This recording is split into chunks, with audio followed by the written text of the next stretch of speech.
हिरण्याक्ष का वध हुआ, उसके दर्शन किए। वराह अवतार में उनके भाई थे हिरण्यकश्यप। भाई की मृत्यु का बदला लेने के लिए उन्होंने विचार किया पहले तपस्या की जाए। उनका विवाह हुआ कयादु नामक कन्या से। उनसे कई बालक हुए, उनमें से एक बालक का नाम था प्रहलाद। बचपन से बच्चों को सिखाया गया भगवान यानी राजा हिरण्यकश्यप। प्रजा को सिखाया गया भगवान यानी राजा हिरण्यकश्यप। अब यहाँ पर जब युद्ध करना है तो तपस्या भी करनी पड़ेगी। तपस्या करने जाते हैं तो पेड़ के नीचे बैठते हैं। पेड़ पे एक तोता बैठा हुआ था। उस तोते ने कहा नारायण नारायण नारायण। अब राजा ने विचार किया कि एक तो तपस्या करने आए हैं, शत्रु का नाम पहले आ गया, आज का दिन ही खराब है, चलते हैं। घर आ जाते हैं। घर आकर कयादु ने पूछा कि आप तो तपस्या करने गए थे। बोले गया तो था, पर एक तोता ऊपर बैठा था, उसने कहा नारायण नारायण नारायण, तो मैं वापस आ गया। जाने अनजाने में मगर भगवान का नाम तो इनके मुख से निकला।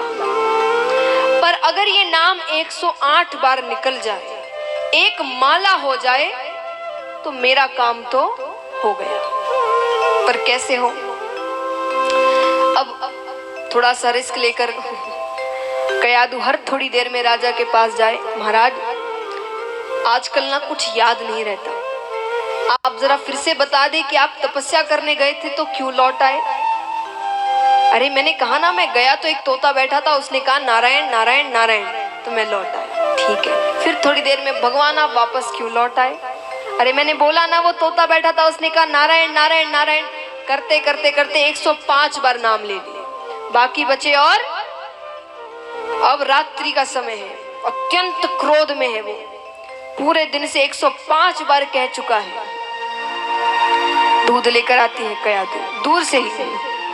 प्रभु अंतिम बार पूछ रही है, अब नहीं पूछूंगी, अब मुझे याद रहेगा, एक बार बता दीजिए आप वापस क्यों लौट आए? अरे मैंने कहा ना मैं तपस्या करने गया, वो तोता ऊपर बैठा था, उसने कहा नारायण नारायण नारायण। एक हो गए 108, अब याद रहेगा मुझे। अब महाराज यहाँ पर एक दिन वो तपस्या करने जाते हैं, ब्रह्मा जी से वरदान मांग लेते हैं।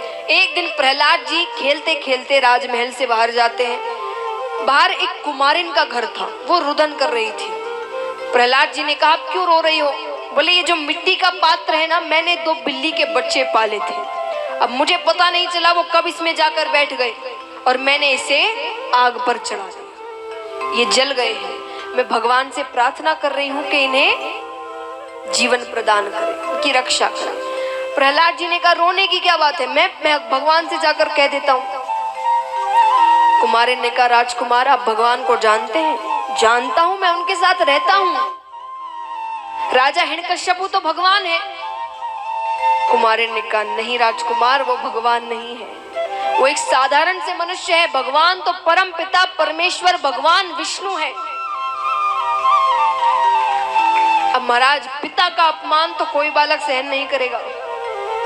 प्रहलाद जी ने तलवार निकाल ली, मैं अपने भगवान को दिखा सकता हूँ, तुम्हारा भगवान है तो उसे सामने आने को कहो, वरना आज तुम्हारी मृत्यु निश्चित है। अब वो कुमारिन रोते हुए ठाकुर जी को पुकारती है और पुकारते ही साक्षात भगवान विष्णु हाथ में सुदर्शन चक्र कमल का पुष्प लेकर सामने खड़े होते हैं, विराट रूप में।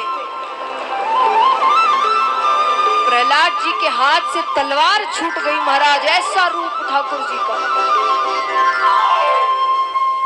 अब वो रूप देखने के बाद तो मुख में केवल एक ही नाम, क्या नाम? हिरण्यकश्यपु कहता है कौन है जो मेरे राज्य में मेरे ही शत्रु का नाम ले रहा है? सेवकों ने कहा महाराज और कोई नहीं, राजकुमार प्रहलाद है। प्रहलाद जल्दी से जाकर गुरुकुल से गुरु को बुलाकर लेकर और प्रहलाद को मेरे पास लाओ। प्रहलाद को गोद में बिठाते हैं। अरे पुत्र तुम किसका नाम ले रहे हो? उन्होंने कहा, प्रहलाद जी कहते हैं पिताश्री मैं भगवान का नाम ले रहा हूँ, श्री हरि का नाम ले रहा हूँ। किसका नाम ले रहा हूं?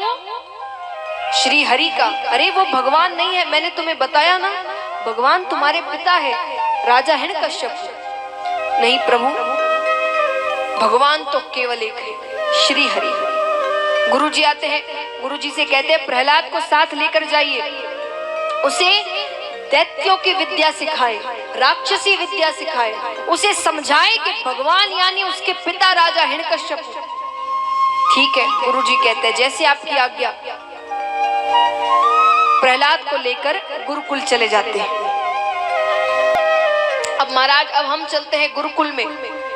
वहां गुरुजी बैठे हैं, सारे बच्चे बैठे हैं, सभी बच्चों को गुरुजी लेकर आते हैं,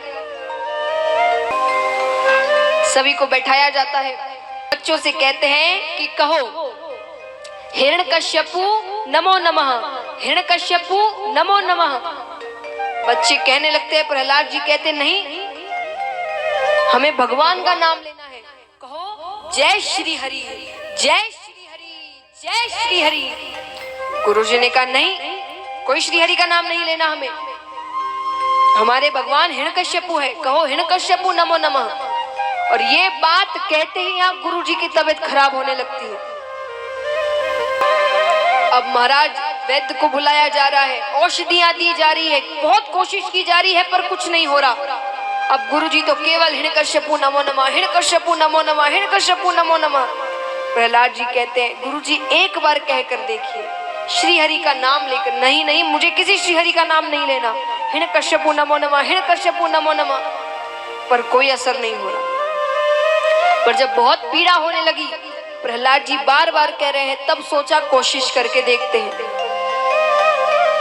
अत्यंत पीड़ा में कहते हैं जय श्री हरि, जय श्री हरि, जय श्री हरि, जय श्री हरि, जय श्री हरि, जय श्री हरि।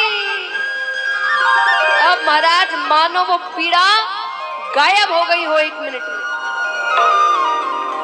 नाचने लग जाते हैं, जय श्री हरि, जय श्री हरि, जय